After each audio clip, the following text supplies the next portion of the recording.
What if I told you that the people who work the most exhausting, grinding hours are, well, mathematically the least likely to achieve true generational abundance? Right. It Yeah, sounds completely backward. it really does. I mean, I want you to just sit with that for a second. You, the listener, just think about it, because it violates almost every single piece of advice we are ever given. Oh, absolutely. It goes against everything. Right. Like, imagine the exact feeling of waking up at the dawn of a news cycle. The alarm goes off, and before your eyes are even fully open, the weight just descends. Oh, yeah, that heavy sinking feeling in the chest. Exactly. You throw off the covers, you chug your coffee, and you are already bracing yourself for the monumental effort the day demands. Because you know it's going to be a battle. A total battle. You step out into the world preparing for another grueling cycle where you are essentially just, I don't know, trading your raw energy for survival. Just trading hours for, well, oxygen, basically. Yeah, keeping the lights on, you work tirelessly, you answer the passive-aggressive emails, you navigate the endless meetings, you manage the crises, you hustle, you push. And you're praised for it, by the way. Oh, totally praised. Yeah. You are swimming against an endless tide of obligations, fighting tooth and nail just to keep your head above water. Right. And you do absolutely everything society has explicitly instructed you to do in order to win the game of life. And yet, and this is the crazy part, for the overwhelming majority, the needle barely moves. Barely moves at all? It doesn't. It is the defining, agonizing struggle of the modern human condition. I mean, we are entirely conditioned from our earliest moments to view our existence through the lens of sheer brute force exertion. Yeah, like you're not sweating, you're not succeeding. Exactly. We Yeah. glorify the struggle. We wear our exhaustion like this badge of honor, assuming that the universe operates on a simple transactional ledger, you know? Input, physical suffering, output, eventual reward. Right. But it's fundamentally broken. It is. But here is the profound confusion, the ultimate challenge that just breaks the spirit of so many people. Despite this staggering magnitude of exertion, the results remain totally stagnant. Which is so frustrating. It's beyond frustrating. I want you, the listener, to really consider this paradox today. Why is it that those who expend the greatest magnitude of physical effort often reap the most barren harvests? That is the million-dollar question right there. It is. Meanwhile, you look around, and there are others who seemingly attract a limitless tide of resources, joy, and peace with this graceful, almost infuriating effortlessness. Oh, it makes people so mad. Right. It completely defies the logic we were taught. Well, it defies logic only if you are operating under a fundamentally flawed paradigm. Okay, say more about that. What we are looking at here is a grand illusion, right? It's a systemic miscalculation of how reality actually functions. So we've got the rules wrong. Completely wrong. What if the vast constellation of humanity operates under the false assumption that existence is a brutal battlefield? A battlefield. Wow, yeah. Because that exact misclassification is the birthplace of almost all of our unnecessary suffering. People actually believe they are foot soldiers in a war of physical attrition. And if you think you're in a war, you act like you're in a war. Exactly. But existence is not a war to be fought with physical force. It is, in its purest essence, a profound, intricate game governed by unseen, highly specific, and entirely amoral laws. Unseen laws. So our mission today in this exploration is to unpack that. Let's do it. We want to unpack the psychological architecture Yep. and the unwritten mechanics of achievement. We are going to explore why brute force effort is failing so many people and outline how reality creation actually works. It's going to be a heavy one. It is, but it's so necessary. And we have to start by addressing the friction of that word game, because calling life a game completely shifts the gravity of the situation. It really changes the whole framing. Right. When you are in a battle, you use weapons, you use muscle, you rely on sheer force and stamina. You just push harder. You push harder. But when you are playing a game, you use strategy, you understand the underlying mechanics, and you leverage the rules to your advantage. You look for the levers. Exactly. It reminds me of how we interact with a mirror. Imagine you wake up, you walk into the bathroom, and you look in the mirror. Okay, classic morning routine. Right. And you do not like the reflection you see. The reflection looks tired, stressed, completely overwhelmed. We've all been there. Oh, totally. Now, trying to alter the events of your life solely through physical action, Working longer hours, running faster, screaming louder at your circumstances is like standing in front of that mirror and furiously wiping the glass, trying to scrub a smile onto the reflection's face. Oh, I love that analogy. That is a brilliant visualization of the trap. Because it's insane, It right? is. You can scrub that glass until your hands are completely raw, but the reflection cannot change its expression independently of the subject. Never. The reflection is entirely physically bound to the source standing in front of it. It has no autonomy. It's just glass and silver. You cannot manipulate the glass to change the reality of the subject. It's a physical impossibility. And yet, that is exactly how the lion's share of humanity spends their entire lifespan, scrubbing the glass, Just scrubbing away, wondering why they're still frowning. trying to rearrange the furniture in a burning house. So today, we are going to step away from the glass. Please put the towel down. We are going to map out the underlying laws of reality so you can stop battling the reflection and start transforming the source. Which is the only place change actually happens. Exactly. We are going to look at why everything we have been taught about effort, achievement, and success is actually running in reverse. And to do that effectively, we must first examine the fundamental error in how society approaches the concept of change. Okay, where do we start with that? Well, we have to look at the sequence of action. If physical exertion isn't the primary engine of change, if wiping the mirror achieves absolutely nothing, then we have to ask what actually drives the transformation in a person's life. Right. If it's not the muscle, if it's not the endless grinding hours, what is the actual lever we should be pulling? We must accept a core, uncompromising assertion that is echoed across deep psychological frameworks and philosophical traditions, and that is... Brace yourselves for this one. Right. The assertion is that the physical world is merely a realm of effects, not causes. Realm of effects, not causes. I really want the listener to let that sink in. Everything you can touch, see, smell, and interact with in your current reality is an after effect. It's already happened. Exactly. It is the echo of a sound that has already been made. Taking action in the physical realm to change your reality is an attempt to use an effect to alter another effect. Which is, logically, completely impossible. From a mechanical standpoint, this is an absolute impossibility. It is a closed loop of frustration. An effect cannot change an effect. Yeah. It's like trying to change the weather by painting the leaves on the trees a different color. Oh, that's a good way to put it. Right. Because the leaves are the effect of the season. They do not dictate the climate. You're just painting dead leaves while winter is still coming. Yeah. But if this is true, how did we get this so incredibly wrong? I mean, how did this brutal backwards approach become the default setting for the overwhelming majority of people on Earth? Well, it comes down to a deeply ingrained societal programming. It's a sequence of logic that we are fed from our earliest moments of awareness, reinforced by schools, corporations, the media, everybody. They all sing the same song. They really do. We can call it the error of do-have-be. Do have be. Okay, break that down for me. The vast majority of people believe implicitly that they must first do the physical work. Take massive grinding action, suffer through the process. Suffer being the key word there. Always suffering. Once they do that, they believe they will have the desired outcome. The resources, the perfect relationship, the elevated status. And then comes the payoff, right? Right. Because finally, only after they have the physical object of their desire do they believe they will be magically permitted to be the thing they actually wanted all along. They think, then I will be at peace. Then I will be secure. Then I will be happy. Yes, exactly. It's that classic, I'll finally be happy when syndrome. Do the work, have the money, be happy. It sounds incredibly logical. It sounds like the foundation of every motivational speech we've ever endured. And it's completely backward. It's the, I will finally be fulfilled when I buy that specific high-end kitchen gadget mindset.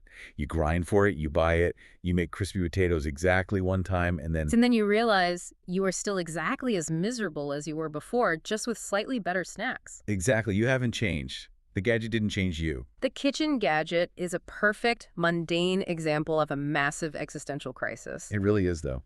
The do-have-be sequence sounds logical to our physical senses, but it is fundamentally mechanically backwards. It violates the core laws of human behavioral architecture. So what is the actual flow?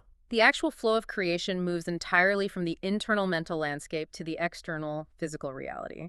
The correct functional sequence is be-do-have.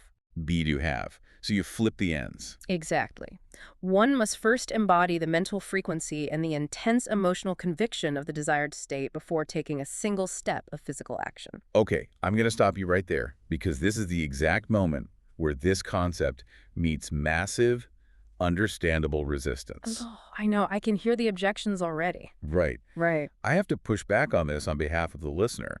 How is it humanly possible to genuinely be abundant or be secure when your physical senses and your current circumstances are screaming at the top of their lungs that you are in a state of absolute scarcity? It's the hardest part to grasp. If your bank account is totally empty, if your work environment is toxic and chaotic, how do you just sit there and be wealthy and peaceful?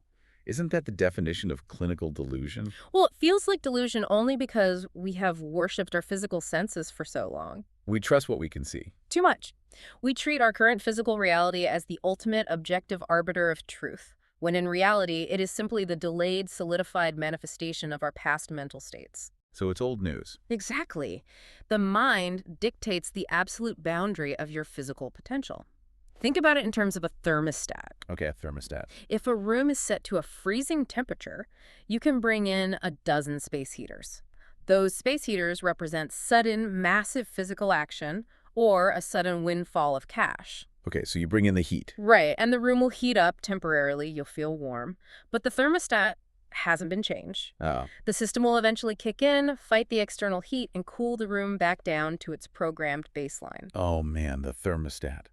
That completely explains why individuals who suddenly receive an immense, unexpected windfall of resources like winning a massive prize or getting a huge inheritance almost always lose it all in a remarkably short span of time. It happens so often. They did something to have the money, but they never rewired their internal baseline to be wealthy. Yes, their internal thermostat was still firmly set to scarcity. So their behaviors, their self-sabotage, and their environment eventually cool back down to match it. Precisely.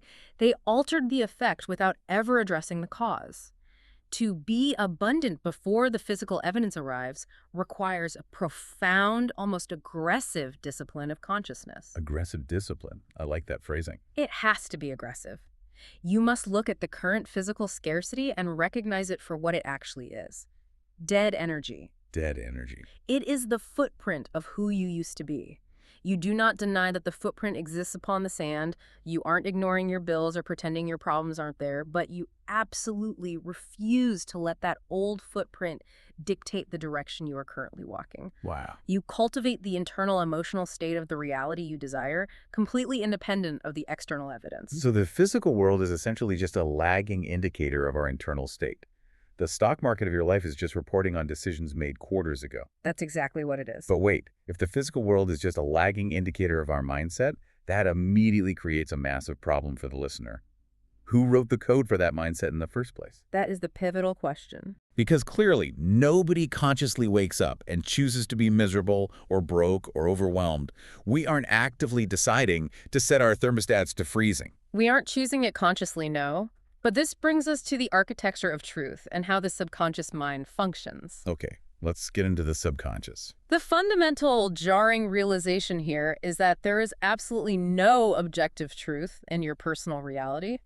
None. Wait, no objective truth. Are we going entirely off the deep end here? Stick with me. Are we saying gravity doesn't exist? Because if I drop my coffee mug, it's going to shatter, regardless of my belief system. Right, and we are not debating the laws of physical concepts like gravity. Okay, good, because I was going to say... No, we are speaking of the truths regarding your human potential, your identity, and your relationship with the world around you. Got it. So subjective realities. Yes. Concepts like opportunity is scarce, people are inherently untrustworthy, I am not capable of leadership, or conversely, the world is endlessly supportive and full of massive opportunity. Those are the truths you're talking about. Exactly. These are not objective cosmic facts. They are accepted premises. Accepted premise of. The subconscious mind is the sole arbiter of what becomes your personal truth, and it dictates your reality based on those accepted premises. The subconscious mind is essentially playing the role of a master architect then. A very dedicated one. Imagine you have a master architect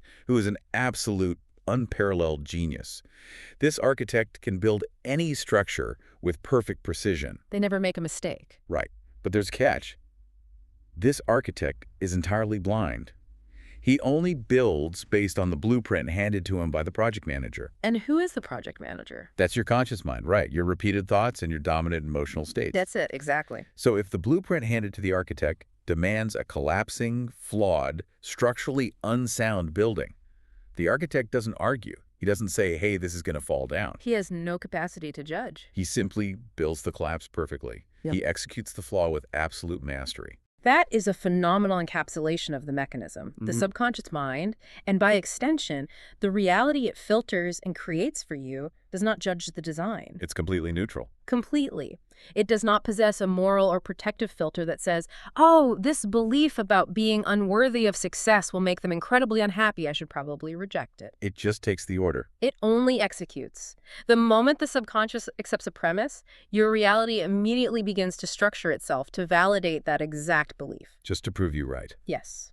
The mechanism of validation is swift, silent, and relentless. I want to break down the actual mechanics of that validation. We're talking about things like the reticular activating system in the brain, right? Yes, the biological filter. Because it's not magic, it's biology. Your brain is bombarded with a massive tide of sensory data every single second. It has to filter it. It would explode if it didn't. So if you accept the premise that the world is hostile and out to get me, what exactly does the architect do with that blueprint? The biological and behavioral response is immediate. Your subconscious, utilizing mechanisms like that reticular activating system, immediately filters your perception to highlight every slight, every failure, and every rejection. It goes hunting for hostility. Exactly. It literally makes you blind to opportunities that contradict your blueprint. Furthermore, it subtly directs your microexpressions, your tone of voice, and your actions in ways that actually provoke hostility from others. Oh, wow. So you're secretly creating it. You are orchestrating your reality to prove yourself right. You will look at your life surrounded by conflict and say, see, I knew the world was hostile. I have the evidence. And you feel vindicated. You will feel a perverse, comforting sense of satisfaction in being correct, completely unaware that you are the one who commanded that exact hostility into existence through your accepted premise. You become a self-fulfilling prophet of your own misery. It's tragic. It really is. You lock yourself in a prison cell, you swallow the key, and then you boast to everyone walking by about how incredibly accurate your prediction of being imprisoned was. And we all do it to some degree. We do. So what does this actually mean for the listener right now, navigating their day? I mean, how do we stop building prisons? It means you must initiate a ruthless, uncompromising audit of every single belief you hold. You must examine the foundation of your thoughts. Question everything. Everything. If a belief, no matter how deeply held, no matter how justified it feels based on your past traumas or past experiences, does not serve as a stepping stone toward your ultimate vision, it must be eradicated. You just have to evict it. Yes. You must understand that you are playing a game where you have unwittingly set all the limiting boundaries yourself. You are the warden, the prisoner, and the architect all at once. Perfectly stated. If you believe your background limits your potential, you are right. If you believe your age disqualifies you from starting over, you are right. Because you made it so. But you are right, not because the universe decreed it on a stone tablet, but because your subconscious accepted the blueprint and perfectly built the wall to keep you out. And confronting this requires an immense, sometimes terrifying level of personal responsibility. It's scary to realize you're the one holding the hammer. It is so much easier and so much more comfortable to blame an objective external reality for our struggles. To say, the economy is bad, or the industry is too crowded, or I just don't have the right connections. Because then it's not our fault. Those excuses protect our ego. But the moment you accept that the rules of your reality are entirely written by your accepted premises, you take back the absolute power to rewrite them. You realize the environment is clay, not concrete. Okay, so let's walk through the application of this. Let's say a listener takes this to heart. You're ready to mold the clay. Right. They do the audit. They realize they've been running a scarcity blueprint, and they start changing it. They say, I am going to rewrite my reality to one of limitless resources and profound companionship. A beautiful vision. They want it so badly. They desire it with every fiber of their being. But here is the massive paradox that trips up almost everyone. The friction point where people just give up. The longing. Yes. Why is it that the things we desire most intensely, the things we feel we absolutely need to survive or be happy, often elude us the longest? The harder you chase it, the faster it seems to run away. This brings us to a crucial law of behavioral and energetic mechanics, the paradox of need. The paradox of need. In the realm of reality architecture, needing something intensely broadcasts a very specific, highly destructive frequency. It broadcasts a frequency of absolute lack. Well, yeah, because logically, you cannot need something you already possess. If I am desperately thirsty, I am broadcasting the fact that I do not have water. Exactly. We can conceptualize this as generating excess importance. Excess importance. When you place immense, overwhelming importance on a desire, when you feel that your very survival, your worth, or your happiness depends entirely upon its manifestation, you are generating massive friction. It's like you're squeezing too tight. This intense need creates a vast, unbridgeable space between you and your desire. Systems inherently seek equilibrium. Right. Nature loves balance.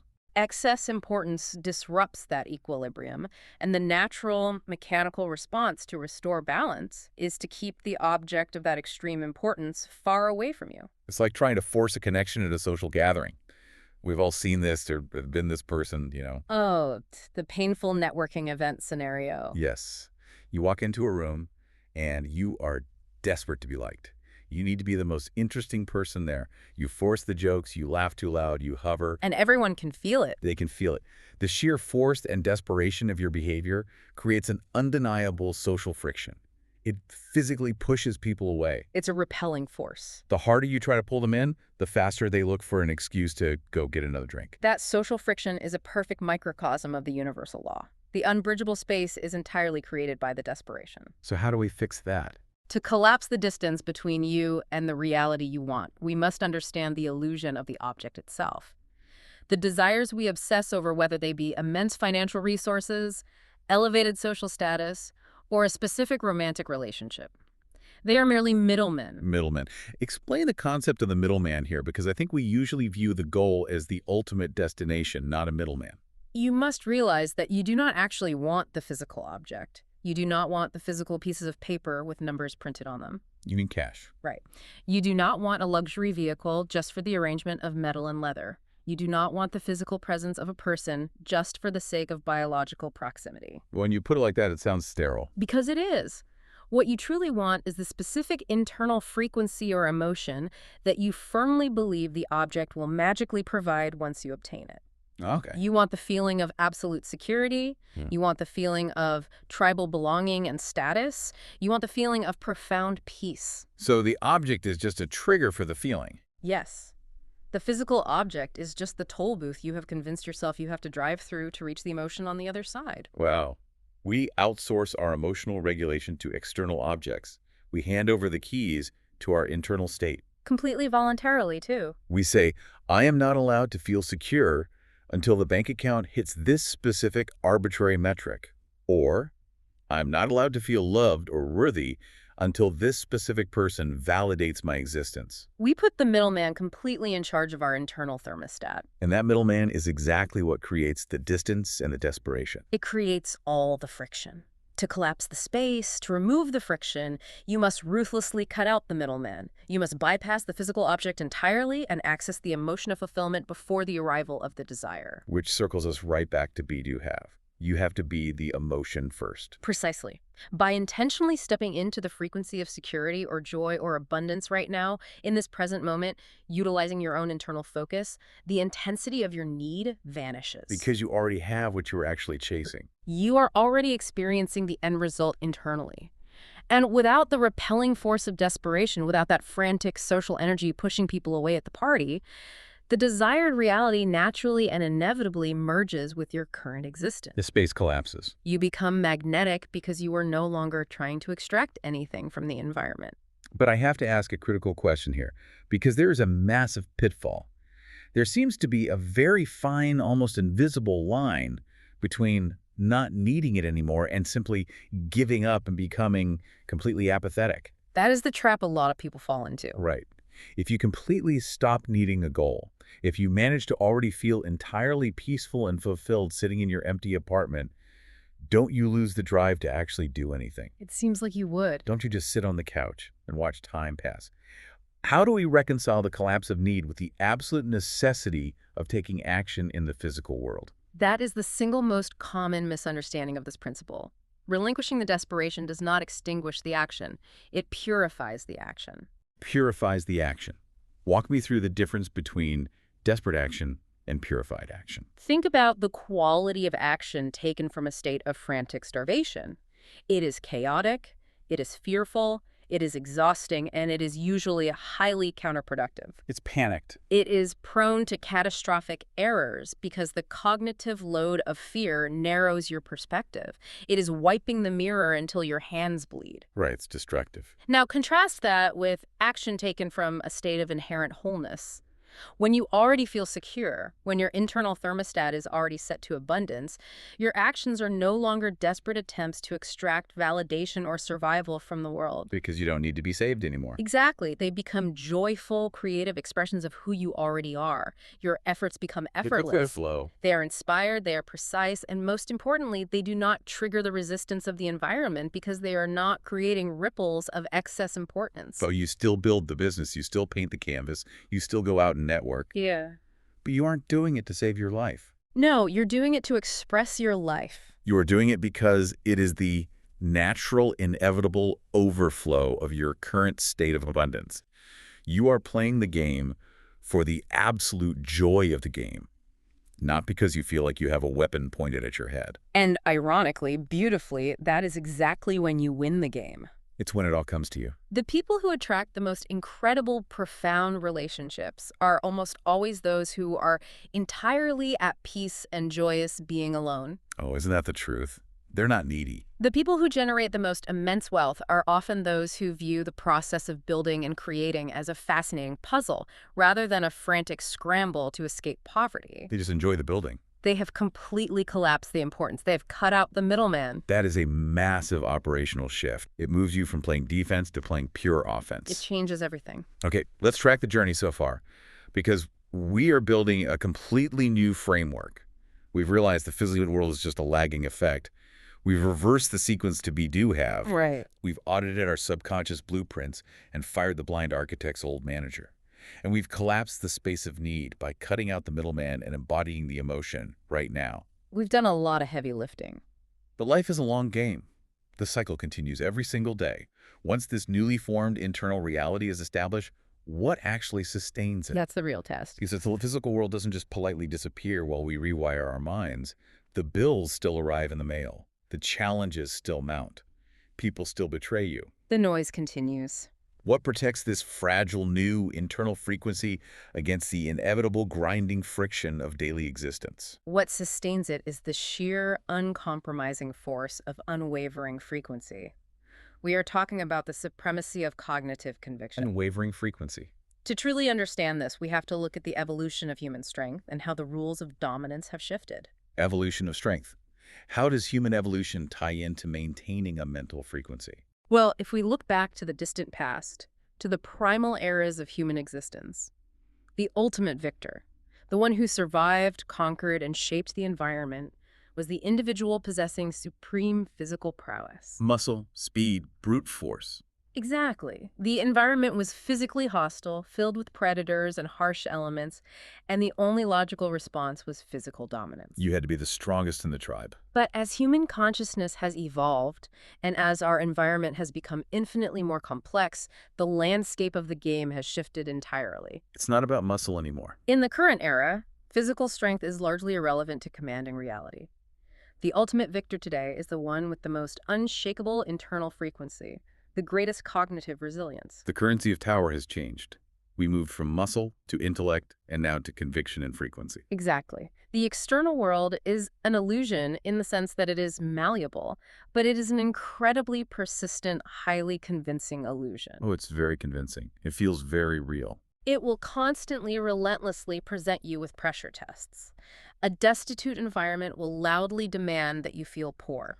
It will show you your empty wallet and say panic. Yes. A chaotic, crisis-filled situation will demand that you feel anxious. The people around you will demand that you react to their anger with your own anger. They want you to match their frequency. The external world acts as a continuous pressure testing mechanism for the integrity of your internal state. It is essentially begging you to react. It's poking you in the chest, saying, "Are you sure you are abundant? Because look at this empty bank account. Are you really sure you are secure? Because look at this industry-wide crisis. It demands that you break frame. And the individual with the strongest frequency is the one who simply refuses to negotiate with the illusion. They just don't engage. They maintain their internal reality, their conviction of success, abundance, and peace, absolutely, regardless of the contradictory evidence currently being presented by their physical senses. This makes me think of active noise cancellation in a pair of high-end headphones. Oh, that's a brilliant modern analogy. Instead of the old cliche of a lighthouse standing in a storm, think about how noise cancellation actually works. The headphones don't ask the environment to politely quiet down. They don't fight the noise. They don't block it with a thick wall either. Right. They listen to the chaotic frequencies of the outside world, the airplane engine, the loud conversations, and they internally generate a counter frequency of absolute mathematical precision. It matches the noise perfectly to cancel it. They emit a signal so strong and perfectly aligned that the external noise effectively ceases to exist for the listener. The environment is still loud, but the listener's reality is pure silence. That is a phenomenal exact parallel. That is the essence of frequency dominance. Wow. The moment you take off the headphones, the moment you let external circumstances dictate your internal emotional state, you have submitted to the noise. You let it back in. You have surrendered your power as the creator of your reality and reverted to being a helpless victim of the effects. You let the airplane engine dictate your peace. But I have to say, constantly generating that counter frequency sounds utterly exhausting. Holding that frame against a world that is screaming at you to panic, doesn't that take an immense amount of energy? Initially, yes. It requires intense conscious focus. Like learning to walk again. Because your brain is fighting its old neural pathways. But over time, through repetition and the undeniable results you begin to witness, it becomes your new baseline. It becomes automated. The headphones just stay on. You no longer have to try to hold the frequency. You simply are the frequency. You must be wealthy in your mind long before the world provides the tangible proof. Could you have? You must be whole and secure before the physical pieces of your life are perfectly assembled. The strongest frequency always wins. Always. Always. If the world's frequency of chaos is stronger than your internal frequency of peace, you will experience a life of chaos. But if your frequency is stronger, If your frequency of success is stronger and more resilient than the world's temporary evidence of failure, the world fundamentally has no choice but to reorder itself to match your signal. It is a behavioral and physical equation, not a matter of luck. that is intensely empowering, but it's also profoundly challenging. It removes the safety net. Because it strips away all of our favorite safety blankets. Yeah. It means there are no excuses left. The environment is never the ultimate reason for the failure. The surrender of the internal frequency is the reason. Which brings us to a transition that many people find deeply, deeply uncomfortable. Uh-oh. I feel like we're heading into dangerous territory. We are. If mastery is entirely a matter of emotional conviction and frequency, if the universe simply obeys the strongest, most unshakable signal, where does righteousness fit in? Oh. Where does morality sit in this equation? This leads us to the most provocative, challenging, and friction-inducing realization of this entire framework. Oh yeah, this is the part that breaks people's brains because it violently contradicts every bedtime story, every moral fable, and every cinematic narrative we've ever consumed since childhood.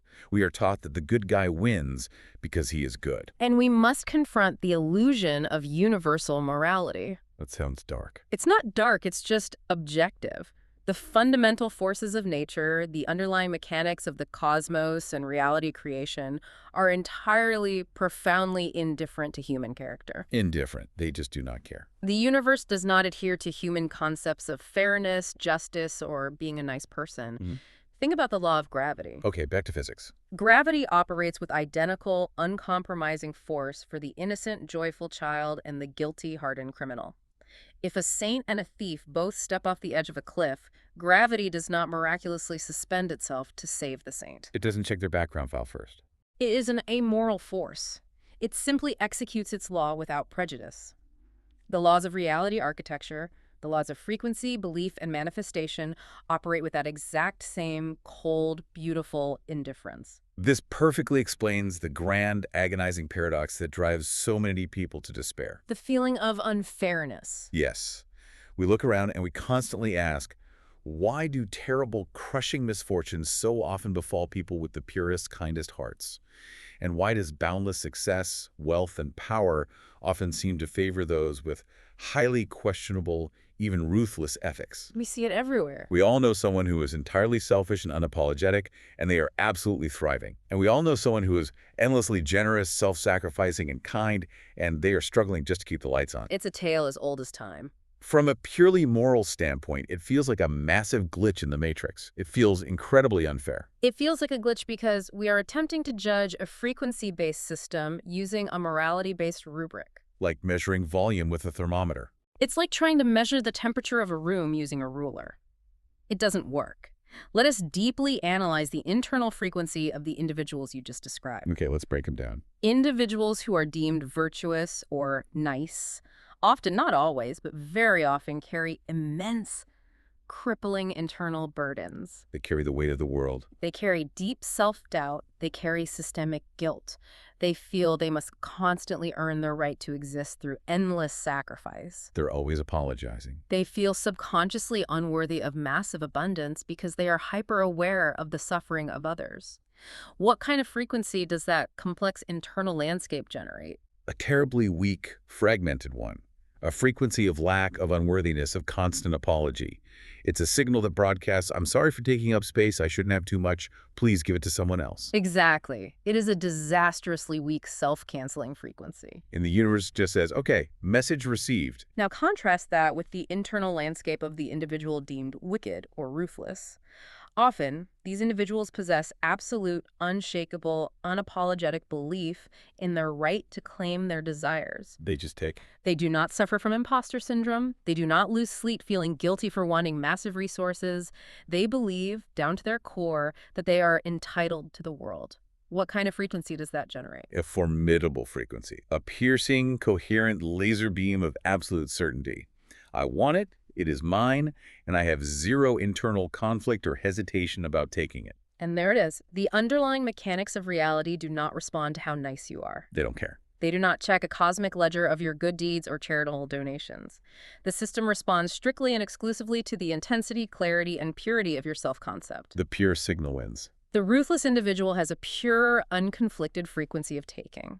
The kind individual has a muddled, conflicted frequency of unworthiness and hesitation. So the universe reads only the strength of the signal, and it inevitably delivers the reality that matches the dominant frequency. Exactly. Okay, I have to jump in here with maximum force, because I could hear the existential dread creeping in for the listener.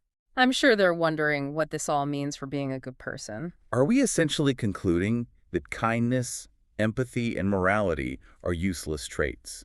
Are we saying the only way to effectively win the game of reality is to become a cold, unfeeling sociopath who only cares about their own desires? No, absolutely not. Because if that is the ultimate answer, I think a lot of people would rather just completely opt out of playing the game. That is a fatalistic, extreme misinterpretation of the mechanics.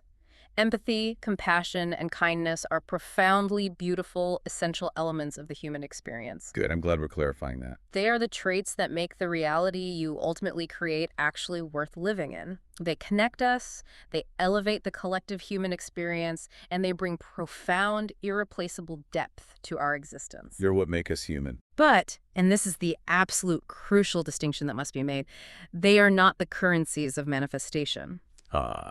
They are the gorgeous interior decoration of the house, but they are not the bricks, the mortar, and the foundational concrete that actually build the walls to keep the storm out. Precisely stated. You do not have to abandon your kindness or become ruthless. You simply have to stop expecting your kindness to act as a magical substitute for your internal conviction. You can't just be nice and expect to win the lottery. No. To master the game and deliberately design your existence, you must learn to couple your pure, empathetic intentions with an unbreakable, unapologetic certainty in your absolute right to exist fully and abundantly. So you marry the two. You can be the most compassionate, generous soul on the entire planet, but you must simultaneously hold the unshakable frequency of absolute abundance and unwavering self-worth. You must become unapologetically powerful in your kindness. You have to stop apologizing for wanting to win. Stop it entirely. You can deeply want to win so that you can gather resources to lift others up so you can change your community, but you still have to step onto the field with the absolute, unwavering certainty of a conqueror. Yes. You pair the generous heart of a saint with the internal, uncompromising self-concept of an absolute sovereign. When a genuinely good person successfully removes their flawed self-concept, when they painstakingly strip away the conditioned guilt and the deep-seated unworthiness, and they truly realize that their personal abundance deprives absolutely no one else, they become arguably the most powerful force in the physical plane. Because they have the conviction and the vision. Because their overwhelmingly strong, coherent frequency is now directed toward massive creation, elevation, and solutions, rather than just selfish accumulation. They become unstoppable. That is the ultimate profound synthesis of this entire framework. It's not about making a tragic choice between being a good person and being a successful person. Is a false dichotomy. It's about recognizing that the universe, the system, demands certainty. And you can choose to be absolutely ferociously certain about your righteous desires. Certainty is the key. Let's pull all these immense threads together because we have journeyed through some incredibly dense, paradigm-shattering terrain today. It's a lot to process. It is. We started by examining the exhausting, agonizing physical toil that defines so much of the modern human experience. Waking up to the alarm, doing the grind. We've realized that existence is not a brutal battle to be won through muscles and endless grinding hours. It is an intricate masterpiece to be painted through absolute, uncompromising internal mastery. The mental architecture. We've explored how the physical plane is merely a delayed mirror. It simply echoes our mental commands. We've seen that to truly change the effect, we must shift our focus to the cause. Stop wiping the mirror. Stop wiping the mirror. We must learn to be before we do so that we can ultimately have. We must ruthlessly audit the blueprints our subconscious architect is using to build our reality. Fire the old project manager. Exactly. We must collapse the frantic, repelling space of need by completely cutting out the middleman and embodying the emotion of the wish fulfilled right now, in this exact moment. Feel it before you have it. And we must hold that frequency with the precision of active noise cancellation, understanding that the amoral universe only yields to the strongest, most unshakable signal. It's a beautiful, elegant system once you understand the rules. When you step back and view this entire behavioral and energetic architecture from a distance, it forces a much broader, almost awe-inspiring reflection on the staggering potential of human consciousness. It really does.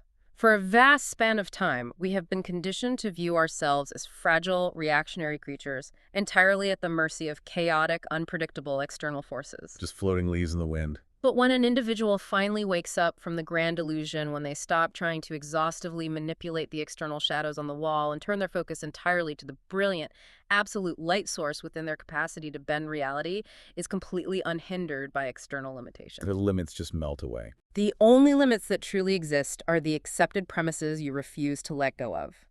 You are not a victim of the physical realm. You are the undisputed generator of it. You are the generator. Which brings us right back to where we started this entire conversation. Tomorrow morning. Tomorrow morning, at the dawn of the new cycle, your alarm will go off. You will wake up, you will throw off the covers, and you will inevitably walk into the bathroom and look in the mirror. But it won't be the same. No. But this time, the rules of the game have changed. You know the secret architecture. You know that furiously scrubbing the glass, working yourself to the bone without changing your internal state, will achieve absolutely nothing. You'll just be tired. You have to stand there, look at the reflection, and actively change the source. You have to embody the exact frequency you wish to see reflected back into your life. Become the signal. So, I will leave you, the listener, with a final provocative thought to mull over in the quiet moments that follow. Think about this one carefully. If you are the undeniable, supreme architect of your entire experience, and if the amoral cosmos only obeys the sheer, uncompromising intensity of your emotional truth, what exact frequency are you broadcasting into the void right at this very moment?